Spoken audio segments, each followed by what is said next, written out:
चलिए, आप सभी को इस चैनल में स्वागत किया जाता है। आज हम लोग बायोलॉजी लेसन 10th का 5 करेंगे। हम लोग लेसन 4 तक देख चुके थे, आगे चलेंगे लेसन 10th का पार्ट 5। हमें उम्मीद है कि आप लोग अच्छे से पढ़ रहे होंगे, आप लोग इसको अच्छे से याद कर रहे होंगे। तो चलिए, आज का सबसे पहला क्वेश्चन चलते हैं। कुछ प्रमुख कार्बनिक अम्ल और उसके सूक्ष्म जीव का नाम लिखें।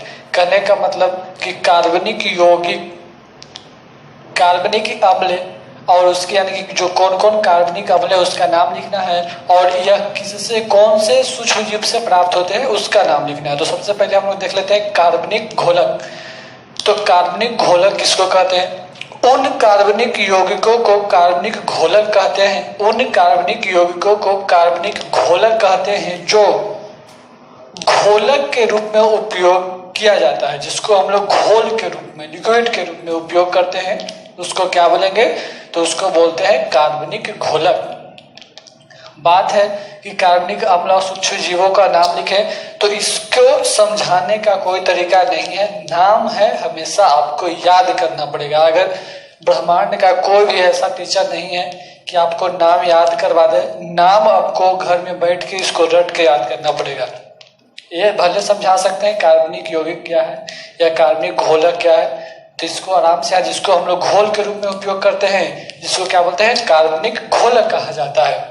बात है कुछ कार्बनिक अम्ल। तो इस साइड आपको कार्बनिक अम्ल है सूक्ष्म, इस समय उसका इस साइड जो है जो सूक्ष्म जीव के नाम है और कहाँ कहाँ प्रयोग किए जाते हैं वो आपको इस साइड लिखा हुआ है। तो इन तीनों को आप लोग को अच्छे से लिख लेना है और इसको याद कर लेना है। अगर मान लिया जाए कि अगर आप कंठस्थ इसको याद नहीं करते तो फिर भी कम से कम इसको इतना बार पढ़ लीजिए कि आपको एग्जाम में अगर ऑप्शन आए तो आपको समझ में आ जाए कि कौन सा ऑप्शन सही होगा। लेकिन कोशिश हमेशा यही करना है कि हम लोग इसको क्या करें? याद करें।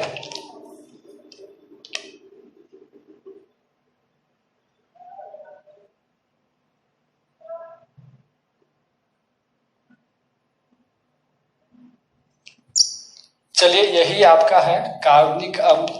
इसको आपको कॉपी में अच्छे से याद कर लेना है और आपको अच्छे से याद भी कर लेना है।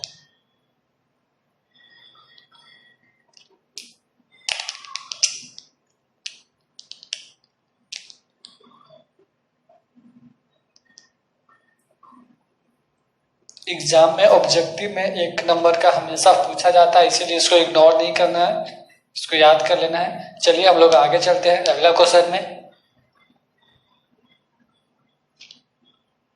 चलिए, आपका अगला क्वेश्चन है, आपका अगला क्वेश्चन है साइक्लोस्पोरिन ए क्या है? साइक्लोस्पोरिन ए क्या है? यह आपका अगला क्वेश्चन है। चलिए, तो इसका आंसर देखा जाए, क्वेश्चन का आंसर देखा जाए, साइक्लोस्पोरिन ए क्या है? तो इसका आंसर हो जाएगा, यह एक प्रकार का क्या है? दवा है। यानी कि यह एक प्रकार का क्या है? दवाई होता है, मेडिसिन होता है। यह एक प्रकार का क्या है? दवा होता है, जिससे क्वेश्चन आपसे पूछ सकता है कि बताइए कहाँ से प्राप्त किया जाता है। तो सबसे पहला चीज तो आप इसको याद रखना है कि इसको कहाँ से प्राप्त करते हैं? तो कवक से प्राप्त करते हैं। कभी कभी क्वेश्चन पूछता है कि बताओ कहाँ से प्राप्त किया जाता है? तो कवक से प्राप्त किया जाता है। अगला क्वेश्चन हमसे पूछ सकता है कौन सा कवक से प्राप्त करते हैं, इसको कौन सा कवक है जिसको से हम प्राप्त करते हैं? तो कौन सा हो जाएगा? Trichoderma polysporum. कौन हो जाएगा? ट्राइकोडर्मा। आपसे पूछा है कौन सा कवक से होता है, तो ट्राइकोडर्मा पॉलीस्पोरम से नामक कवक से प्राप्त किया जाता है। 2 लाइन आपको यहाँ बनता है। सबसे पहला लाइन कि यह एक प्रकार का क्या होता है? दवा होता है। दूसरा, जिसे हम लोग कहाँ से प्राप्त करते हैं? तो जिसे ट्राइकोडर्मा पॉलीस्पोरम नामक कवक से प्राप्त किया जाता है। और इसका उपयोग अंग प्रत्यारोपण होने पर कहाँ करते हैं? तो अंग प्रत्यारोपण होने पर यूमिन सप्रेसर एजेंट के रूप में किया जाता है। कहने का मतलब आपसे ये ऑब्जेक्टिव यहां से भी पूछ सकता है कि बताओ यू मीन सप्रेसर एजेंट का उपयोग उपयोग में कौन सा दवा लिया जाता है, तो कौन सा लिया जाएगा, साइक्लोस्पोरिन ए का उपयोग किया जाता है। अब यू मीन सप्रेसर एजेंट क्या होता है, कहने का मतलब कि अगर हम लोग शरीर के कोई भी अंग अगर किसी दूसरे के शरीर में से किसी तीसरे व्यक्ति के शरीर में अगर डालते हैं, प्रत्यारोपण उसको करते हैं, तो क्या होता है कि दोनों के जो सेल होता है, दोनों के जो इम्यूनिटी होता है अलग अलग होता है, जो दोनों का कोशिका अलग अलग होता है। अगर दूसरा वाला अंग किसी तीसरे व्यक्ति में डाल दिया जाए तो उसका जो कोशिका है, जो तीसरे व्यक्ति का इम्यून सिस्टम है, वह उसके जो कोशिका को मार देगा, समझेगा कि यह मेरे शरीर का कोशिका नहीं है। इसीलिए हम लोग अगर किसी को हार्ट दे, किसी को करने का मतलब किडनी दे दे, या कोई भी अंग अगर प्रत्यारोपण यानी कि एक व्यक्ति से तीसरे व्यक्ति में लगाते हैं, तो हम लोग इस दवा का उपयोग करते हैं जिससे उस व्यक्ति का इम्यून सिस्टम बहुत कम हो जाता है। इतना कम हो जाता है कि अगर दूसरा टाइप के भी कोशिका अगर उसके शरीर में चला जाए तो उसको नहीं मारता है।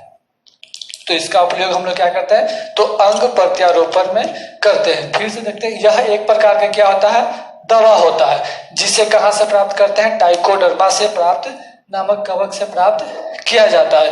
और इसका उपयोग हम लोग कब करते हैं, तो अंग प्रत्यारोपण होने पर यूमीन सप्रेसर एजेंट के रूप में किया जाता है, अर्थात रोग प्रतिरक्षण तंत्र को दबाने के लिए इसका उपयोग किया जाता है ताकि प्रत्यारोपित अंग या कोशिका को खराब होने से बचाया जा सके। अगर हम आप किसी को किडनी देते हैं तो मेरा सेल अलग रहेगा, उसके व्यक्ति उस दूसरे वाले व्यक्ति में जाएगा तो उसका इम्यून सिस्टम देखेगा कि यह इसके शरीर के कोशिका से भिन्न है, तो जो उसका किडनी होगा उसके शरीर में जितना इम्यून सिस्टम होगा किडनी को खराब करने में लग जाएगा। तो इसीलिए हम लोग इसका उपयोग करते हैं ताकि जिस व्यक्ति में हम लोग किडनी लगा रहे हैं उसका इम्यून बहुत कम हो जाए और प्रत्यारोपण क्या हो जाए, सक्सेस हो जाए, यानी कि सफलतापूर्वक लग जाए। तो इसको याद रख लेना है। एक बार फिर से देख लेते हैं, साइक्लोस्पोरिन ए क्या है। तो यह एक प्रकार के क्या होता है, दवा होता है, जिसको कहां से प्राप्त करते हैं, तो ट्राइकोडर्मा पोलियोस्पोरम से नामक कवक से प्राप्त किया जाता है। और इसका उपयोग हम लोग कहां करते हैं, तो इसका उपयोग अंग प्रत्यारोपण होने पर यूमिन सप्रेसर एजेंट के रूप में किया जाता है, अर्थात रोग प्रतिरक्षण तंत्र को दबाने के लिए इसका उपयोग किया जाता है ताकि प्रत्यारोपित अंग या कोशिका को खराब न कर सके। चलिए अगला क्वेश्चन देखते हैं।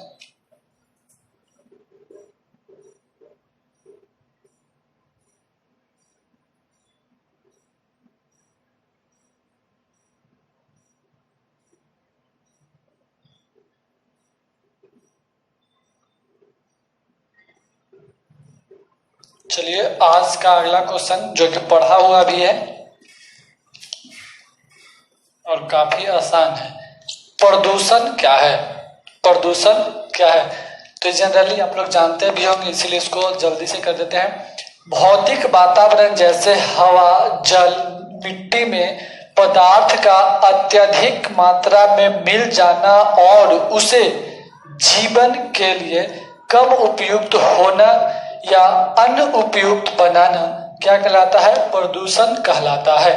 फिर से देखते हैं, भौतिक वातावरण जैसे हवा में, जल में या मिट्टी में पदार्थ का अत्यधिक मात्रा मिल जाना और उसे जीवन के लिए कम उपयुक्त या अनुपयुक्त बनाना क्या कहलाता है, प्रदूषण कहलाता है। जैसे मान लीजिए कि अगर मिट्टी है, उसमें अगर कोई भी अत्यधिक पदार्थ, बाहरी पदार्थ अधिक मात्रा में मिल जाए तो वह हमारे जीवन के लिए या तो कम उपयोग हो जाता है। कहने का मतलब अगर मिट्टी में प्रदूषण हो जाए और हम लोग उसमें खेती करें तो कम अनाज उगेगा। कहने का मतलब कि कम उपयुक्त हो जाए या अनुपयुक्त हो जाए। अब बंजर जमीन है तो उसमें हम लोग क्या करते हैं, खाली मकान उगा सकते हैं, फैक्ट्री लगा सकते हैं, खेती बाड़ी नहीं होता है, तो कहने का मतलब वह कम उपयुक्त होता है या अनुपयुक्त। कहने का मतलब कि अन्य कामों के लिए उसको उपयोग किया जाता है। चलिए चलिए हो गया। अगला देखते हैं हम लोग। अगला क्वेश्चन है सीवेज क्या है।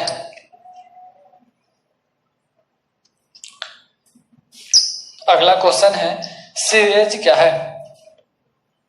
तो घरों से या उद्योगों से या शहरों से निकलने वाले द्रव्य अवशिष्ट पदार्थ को क्या बोलते हैं, सीवेज कहते हैं। क्या कहते हैं, सीवेज कहा जाता है। कहने का मतलब कि आपके घर से हो या किसी भी उद्योग से हो या किसी भी शहर से हो या किसी भी हॉस्पिटल से हो,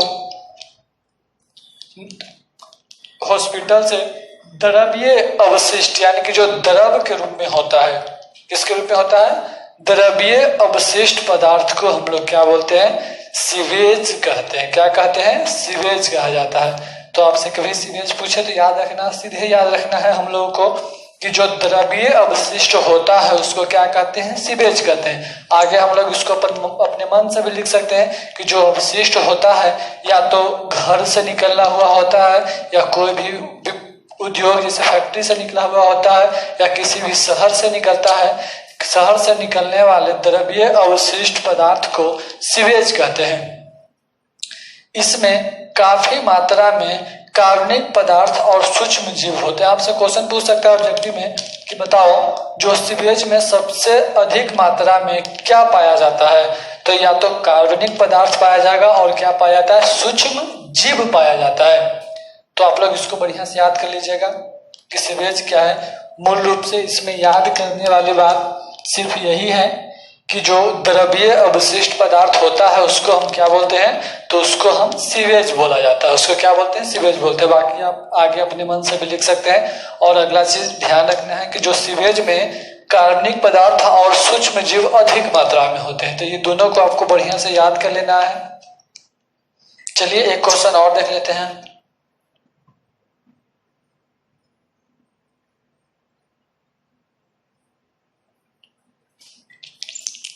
चलिए एक क्वेश्चन और है, आज का लास्ट क्वेश्चन है, गार्बेज क्या है।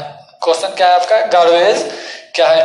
तो घरों से उद्योगों से निकलने वाले ठोस अवशिष्ट, उसमें क्या था, द्रव था, और इसमें क्या हो जाएगा, ठोस अवशिष्ट पदार्थ को क्या बोलते हैं, गार्बेज कहते हैं। यानी कि अगर द्रव के रूप में निकले तो वो चीज सीवेज कहलाएगा, अगर ठोस के रूप में निकले तो उसको हम लोग गार्बेज बोला जाता है।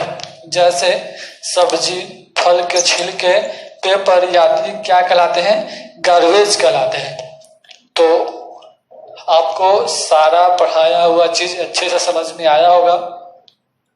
तो अगले क्लास, अगले दिन हम लोग पार्ट 6 देखेंगे। तब तक आप चैनल को लाइक सब्सक्राइब कर दें और होमवर्क जरूर करें, इसको बना लें और व्हाट्सएप कर दें। ये आपके लिए बहुत जरूरी है। ऐसा नहीं है कि आप सिर्फ वीडियो देखें और छोड़ दें, पढ़ना जरूरी है। चलिए मिलते हैं अगले वीडियो में।